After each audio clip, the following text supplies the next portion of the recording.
Yo, I ain't here for the money, I ain't here for the fame. Though it might be nice to own a jet plane. So back in high school, my buddies and I, this was way back on like Xbox 360 days, Black Ops 2, MW2, stuff like that. What we wanted to do for our names was a military rank and then a food. So there was a Corporal Cupcakes, Captain Baconator, a Colonel Popcorn, which that one was very punny. I'm pleased with that one. And then mine was Lieutenant Lunchables. So for the longest time, I went by LT_Lunchables. After I started uploading a little bit more, I think it was Modern Warfare, when I started taking things a little more seriously.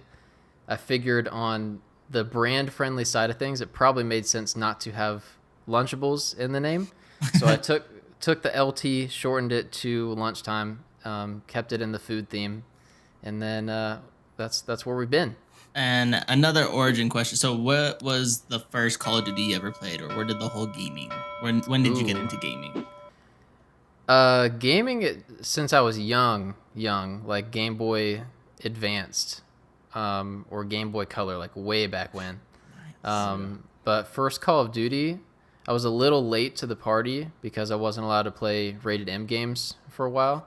Mm-hmm. I would probably say World at War in like my friend's basement playing zombies was my first like true Call of Duty experience. And then the first one I think I ever bought and owned was Modern Warfare 2. So, okay, yeah, cool. The good old days. Yeah, I also had my origin on World at War with as far as Call of Duty is concerned, but it was sneaking into my basement at night to play it because I also was not allowed to play M-rated games. So I know how that goes for sure. And how did your interest in Call of Duty get you into the competitive side of the community? Like how did that whole thing start, really? Yeah, that was actually that was back in Black Ops 2 as well. Okay. League play was huge back then. Mm-hmm. And that was really the kind of the bridge that brings people from public matches to competitive without having to invest in like game battles and wagers and tournaments and stuff like that. So that was really what got me into it. I made a game battles account while sitting in band class in high school, I think.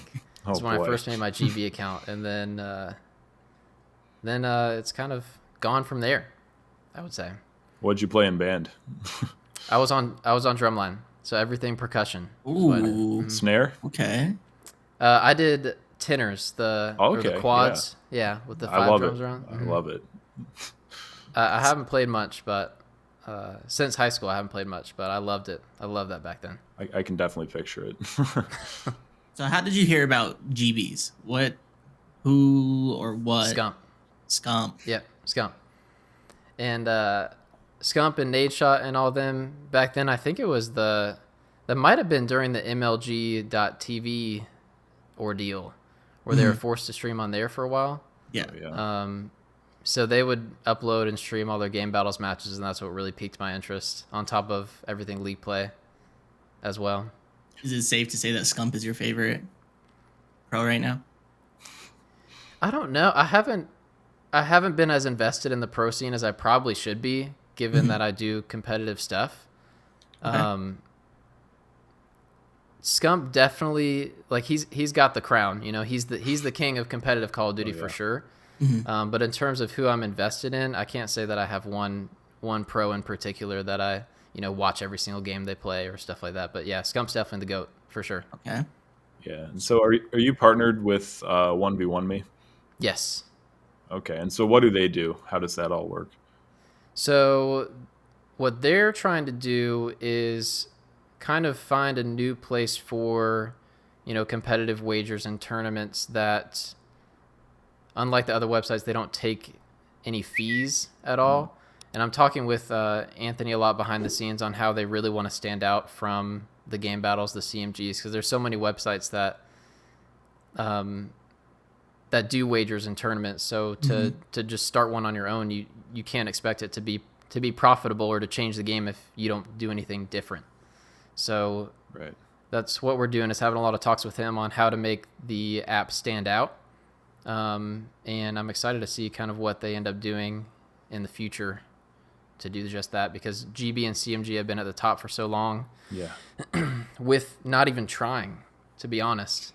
No offense to the websites, but I don't know. There's just a lot of things behind the scenes that they could do to make the experience better on both sites. You've been to a few LAN events, right? I have. And yeah, a few. And I remember, I think the most recent one you were at was with Tristan, and I don't remember who all else. But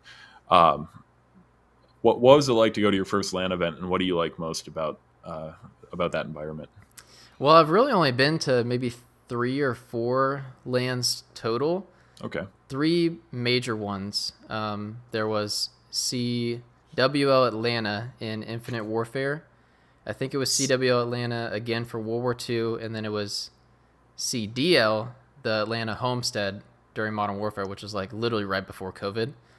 I only competed in 2 of those, and I say competed. I've always been more content focused than competitive focused, so really we showed up, lost twice, and then watched for the rest of the time, but we had fun. But the whole environment is just so unique. It's super cool. Yeah. Well, I didn't know that you went to CWL Atlanta back in 2017, because I was there spectating. No way. But yeah. When were you under a certain like org, or were you guys just there to? No, we were there. It was United, right? That one. Yeah, that was their breakthrough. Yes. That they were an online team prior to that, and they beat Optic in the grand finals. Yeah. Infinite Warfare, baby. Yeah. No, that was a crazy event, and I haven't kept touch with many of the people that I met there, but it's crazy to know that you were actually at that event. I mean, knowing where you live, it makes sense, of course, but I had no idea. Where are you located at again? I'm in Cleveland. So. Okay, so where did you stay, in like a hotel and all that? Yeah. A friend of mine who was in SKIRATA at the time, and he was in Phoenix, and he flew out there, and I was living in Missouri then, so I also flew out, and we hung out for the weekend. Just hanging out with the pros. That whole environment is really really cool, and of course the scene has grown a lot since then, and it felt big back then, but everyone was still out mingling with the crowd the entire time. You could just walk up and talk to whoever you wanted, and that was. As someone who'd been watching all that on YouTube for a long time, even though I'm not like a comp guy myself, to see that and to have everyone there in the flesh was really an eye-opening experience for me, but as a spectator anyway. Yeah,